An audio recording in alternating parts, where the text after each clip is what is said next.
Hey guys, welcome to a Wednesday edition of it's tropical tracks here, and there is plenty to talk about. So let's get right to it. I know yesterday I kind of buried the lead a little bit here. Whoop, we've got our Gaston advisory is already starting to come in, showing up there on the screen. So let me get that out of the way because we are not talking about Gaston. We are talking about this tropical wave. It's designated as 98L.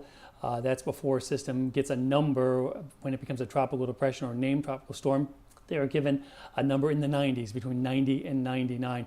And right now we're on 98L. So this is the water vapor loop, and you can see pretty clearly, first off, Fiona jumps right out there. The very, very large hurricane here, very strong hurricane.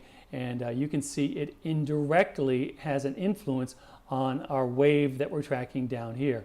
We're going to be getting the rest of this advisory package in here. So that's the discussion on Gaston, and I also have a feeling we're going to be seeing Fiona here in just a second.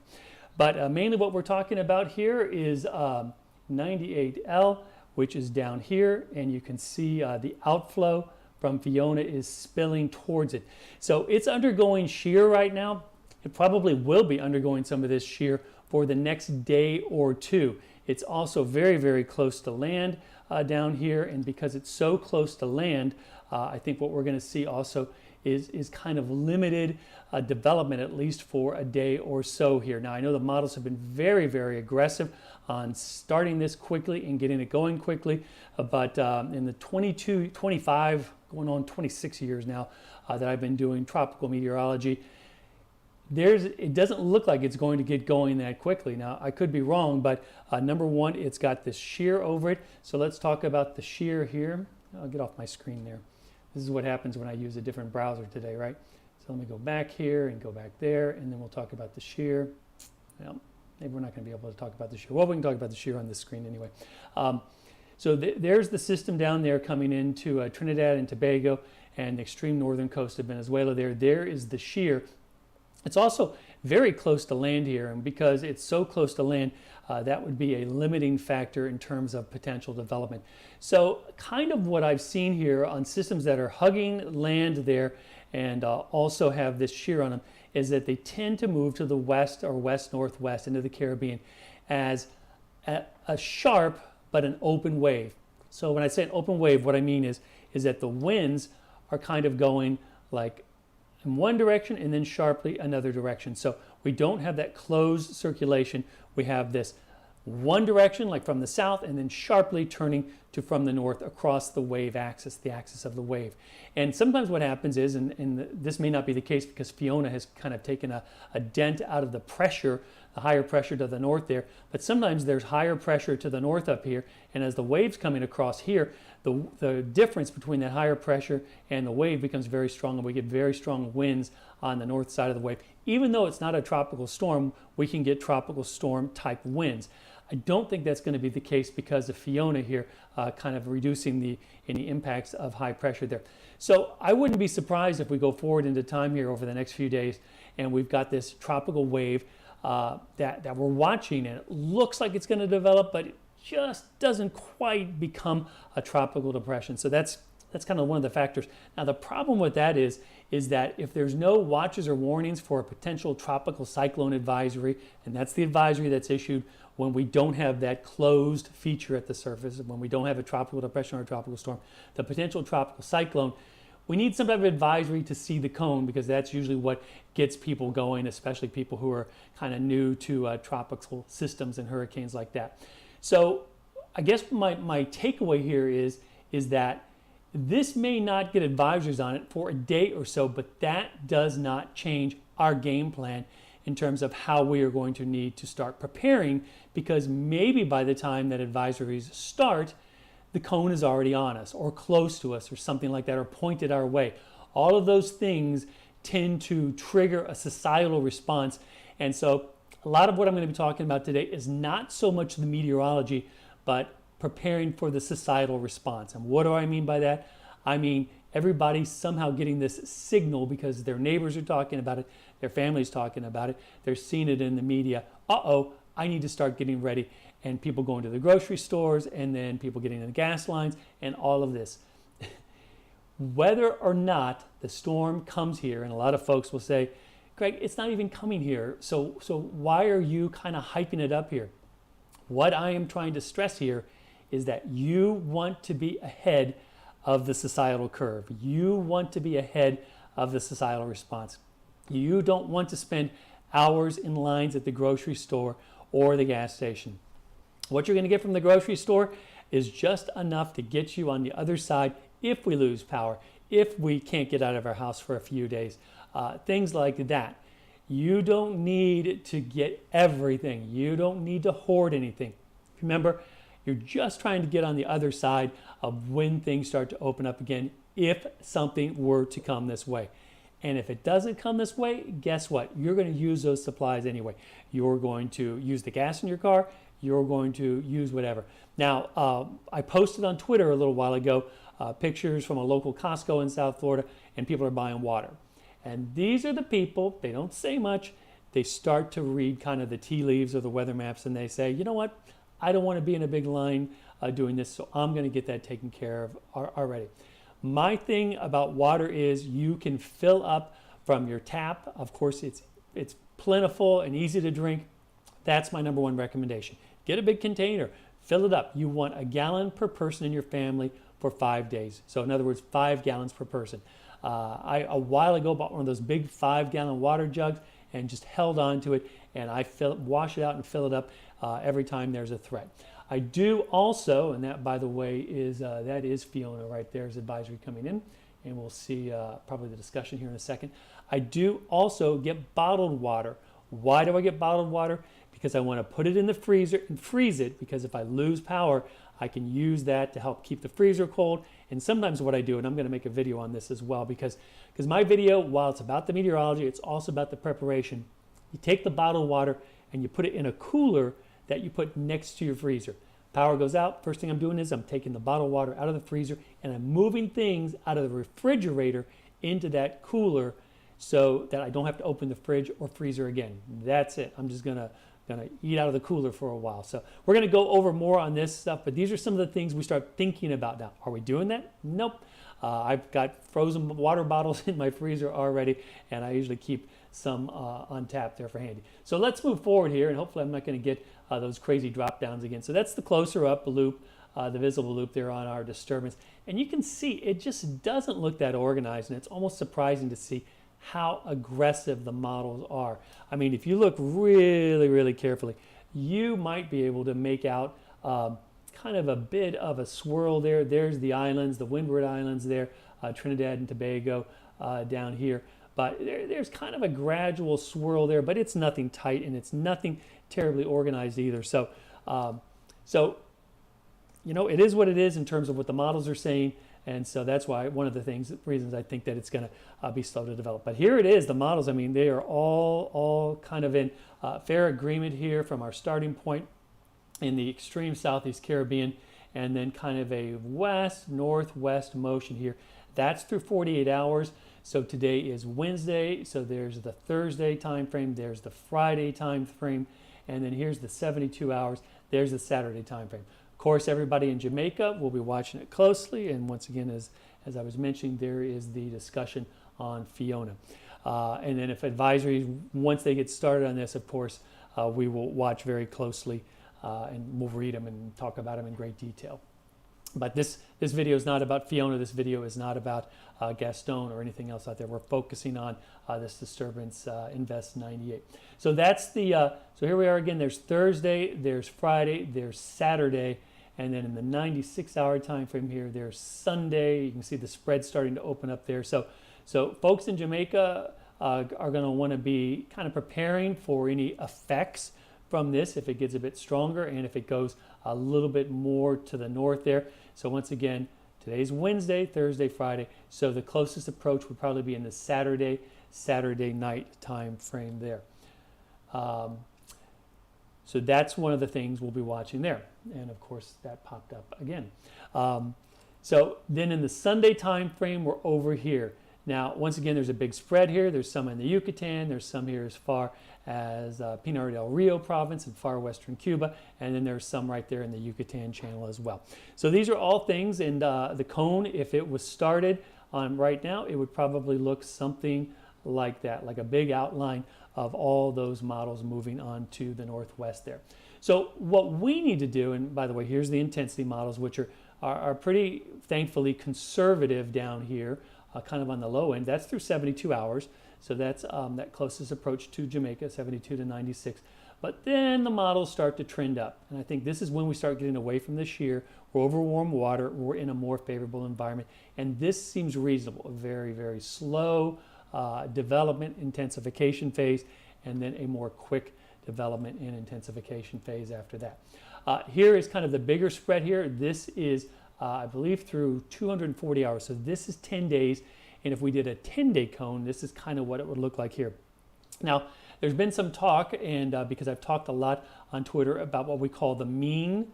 That's the mean there, that black line, and the what we call the deterministic or the operational. That's the GFS. And you can see there's kind of a big shift between the GFS, which is one run, and this kind of this mean of these ensembles here. And I think one of the things that may be going on, I'm not a modeler, the modelers would know for sure, is that the computer program that runs this GFS here and is a little bit farther to the left is a later version than the one that is running all of these ensemble members here. And we call them ensemble because it's one version run many different times, but slight variations. More shear, less shear. Stronger system, weaker system. More organized, less organized. Little changes in the pattern, so it kind of gives us a sense for what's the uncertainty here, which by the 10-day time frame is rather large, and it kind of gives us a sense also of what our possibilities are. I know folks are saying, Craig, just show us 4 or 5 models, therefore we can pick from that. When it gets closer, I think 4 or 5 models would be great. But right now, because we're looking kind of broad here, I kind of would rather just see all the possibilities. When we get closer, then we can talk about these closer possibilities here. But there's all kind of the broad possibilities there. So here is, once again, the GFS ensemble. It's all these models here. And there's the deterministic line, or the mean rather. And it has shifted a little bit over here to the left today. So is that a trend? Probably not. Trends are usually things that I say that stick in one place. A lot of times when a system is not developed that well, so it's not as easy to track like our system is here, it tends to windshield wiper effect a little bit. So you'll have one run that's over here to the west, and then the next run it's back here, and then the next run it's over here, and the next run it's back here. Until we start seeing a bunch of runs in one direction or the other direction, it's not a trend. It's something that we just kind of take with a grain of salt. And one thing we don't do, well, 2 things we don't do. One is we don't get married to one solution. The other thing we don't do is we don't get kind of fixed in a way that we can't stay nimble. We want to not be too concerned about one model run at this point. We're kind of taking them all into account here. So I wanted to talk about the timing, and let's do that and talk about. And I'm going to show you a different model here, and let me change my screen here so it's a little bit better to see. So this is from weathernerds.org. A lot of folks were saying, Craig, what's a good site? Because you showed us yesterday this timing scenario. And so what we're going to do here is, based on the latest model run, we're going to look at what are some of the earliest arrival solutions. And that's going to be kind of our clock there. We're going to try to have everything ready that we need to do by our earliest arrival here. Then if it's late, you know what, we wait. If it doesn't come here, no big deal. But the one thing we don't want to be is either surprised and have to say, I didn't expect that. I didn't know it was coming here. And we don't want to play catch up in terms of, oh, now we've got to get ready. Now we've got to get ready quickly. And when I show you the timeline here, and I was thinking as I was looking at it, oh my gosh, I don't want to go through this. Unfortunately, this is kind of the cost of living in South Florida. There's a lot of preparation, and thankfully only a few major impacts, and thankfully very, very few major impacts. So that being said, let's kind of go through the time here. So this is the GFS ensemble. There's all of our little members down there. Let me scroll back up here so we can kind of go forward here. and we're going to go out 24 hours here. So there we are, 24 hours, and you can see the members. Some are lagging a little bit, some are a little bit ahead. Here it's out to 48 hours. So there we are. We've gone from Wednesday morning to Thursday morning to Friday morning. Let's go a little bit farther ahead in time here. There we are, Wednesday, Thursday, Friday. So we're Friday morning here. That's 72 hours. Let's go a little bit farther out here. Actually, you know what? That's Saturday morning. I should look up here at the timer up here. So it's Wednesday, so it's Thursday, Friday, Saturday, right? 3 days. Saturday morning. So you can see a little bit of spread here now, and we'll go on into Sunday morning. So there's Sunday morning. Now, when you look at this, some of these members up here, they seem to be a little bit less believable because typically, and you can kind of see there's a good cluster of the members down here, which is probably more believable. Typically, these farther right tracks on a developing or something that's struggling to develop system, they don't happen that often. So there's fewer members over there. So this is kind of our bullseye down there, and that seems more believable as where something might start developing. So here we are, we're at Sunday morning, and there, according to this, the closest approach to Jamaica here is on Sunday, according to this run here. So let's go a little bit farther forward here. And by the way, I've got the tracks off so we don't have all those lines. So here we are. This is Sunday evening. Let's go on into Monday morning. So there we are, Monday morning, and we've got a pretty good spread there. Let's go on into Tuesday morning.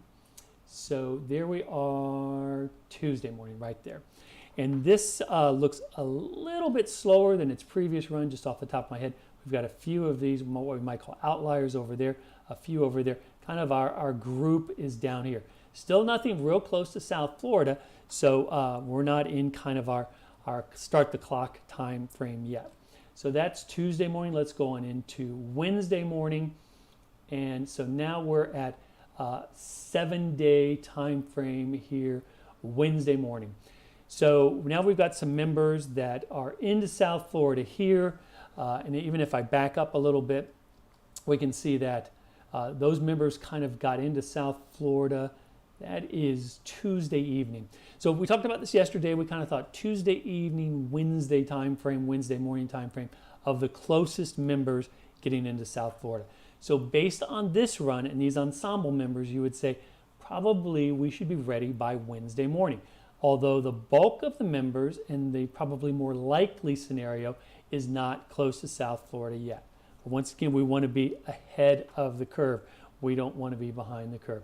Let's go a little bit farther forward here because people were asking, well, what about Tampa Bay? What about the Panhandle, places like that? So let's go back to, there's Wednesday morning, Wednesday afternoon, Wednesday evening. So Wednesday afternoon there, we do have that member, that one member right there, kind of in the Tampa Bay area. So kind of on the Wednesday afternoon, Wednesday evening time frame of maybe an earliest possible scenario there. And then let's go on into Thursday. There we are, Thursday morning right there. And now we start seeing some members getting close to the northern Gulf Coast there. In fact, there is Thursday afternoon. We've got one of these members there. Now you can see there's a lot of spread here. And as these all spread out, that means our certainty is dropping. We're becoming more and more uncertain. But if we're kind of planning here, and now folks in the Panhandle, you guys have a lot of time to watch. Folks in the Gulf, you have a lot of time to watch. Folks in Florida, obviously, we're on kind of a tighter clock here. So that is that's the GFS. Let's take a quick look at the European. Here's the European, and going forward here, step forward into, there is Friday morning, Saturday morning, Sunday morning. So a little bit better cluster here, very few outliers. The model seems to be more confident with what it's doing. Does that mean it's going to be right? I don't know. I would rather see the model be kind of more clustered like that because it tells me that the model internally is dealing with less uncertainty. When there's a big spread, then I'm like, there's a whole bunch of possibilities. Of course, it's still far away. So that is Sunday morning. Closest approach to Jamaica now is during the Sunday day time frame. There's Sunday evening, and then there we are Monday morning, and now the approach to Cuba there is occurring, and then here we are Monday afternoon, Monday evening. So now a lot of the European members seem like they are starting to break to the right. Still, we have a good cluster down there, but we've got quite a few little members here that are starting to kind of stretch to the right there. So that's something that we'll take note of. That's, once again, Monday evening. So there is Monday night. And now we've got some members starting to get into South Florida. So once again, well, this is a little bit faster, right? So the GFS was Tuesday night, Wednesday. The European is Monday night, Tuesday. Let's take an average and say it's Tuesday. That's going to be our start time here in South Florida. Remember, this is not exact science in terms of our preparations. We just want to be ready before anything gets here. So that is Monday night, Tuesday morning, Tuesday afternoon, Tuesday evening, Tuesday night. And you can see we've got quite a few members down here now, some that are on the southwest coast. We've got a little cluster down here. That's a believable solution as well.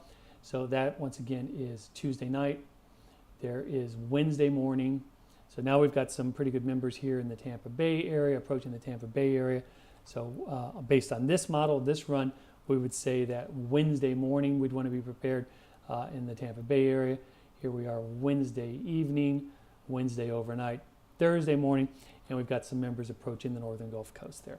So once again, this is all along a big picture of what do we do in terms of timing and stuff like that. That's really what we're concerned about here more than anything now. We don't want to be behind the curve. So let's talk about that curve now and where we stand. So we're going to say here the average is Tuesday. So today is Wednesday, so that's Thursday, Friday, Saturday, Sunday, Monday, Tuesday. So we're 6 days away. And on our 6-day timeline there, we are still keeping an eye on it. Now, this timeline here is based on we want to have things done kind of before we get to this point. So we're still in good shape here, keeping an eye on it.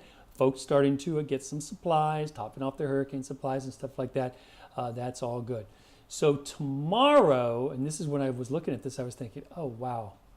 You know, really, we're going to be talking about this already because, I mean, you don't want to think about serious things like this, things that could be a big deal. So tomorrow, we will start thinking about the possibility, if all the models continue to come our way, if it still looks like it's going to threaten South Florida, we start thinking about the possibility of a hurricane event. It doesn't mean we're necessarily going crazy or doing things, but we want to get it in our head. Look, we're going to get prepared. That starts tomorrow if it is continuing to potentially come our way. Then by the time we get to 4 days away, so tomorrow is Thursday, so Friday we start topping off of our supplies. Now the good thing is that we're approaching a weekend, so we'll have freedom to do things over the weekend as well. So once again, this is all premised and predicated on if it still looks like it's coming our way. So that's Friday, topping off our hurricane supplies and our kits, doing things like that. At this point, I would say keep your gas tank half full. That's just a good idea. And once again, it's more because of what everybody else is going to be doing that you want to be ahead of. So that was Friday. So there's potentially Saturday. So we're 3 days away. And then this is when we start doing personal preparations. We have the weekend, so this can kind of slide a little bit. When I say personal preparations, I mean get cash on hand, medications, things like that. If it's still coming our way, that's when we're doing these things. And then Sunday, if it's still coming our way, potentially watches could be issued. Maybe they wouldn't be issued until Sunday night. Maybe they wouldn't be issued until Monday morning. But when we get into the watches phase here, and remember, we're kind of playing earliest case scenario, but when you hear watches, that's when you start thinking about your home and your boat preparations. That means that if you have hard to do shutters, that's when you consider doing those.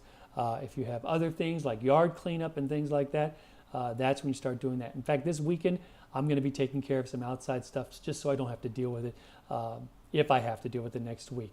And then finally, when the warnings are issued, that means we're 36 hours out, and that's when we start finishing the outdoor preparations.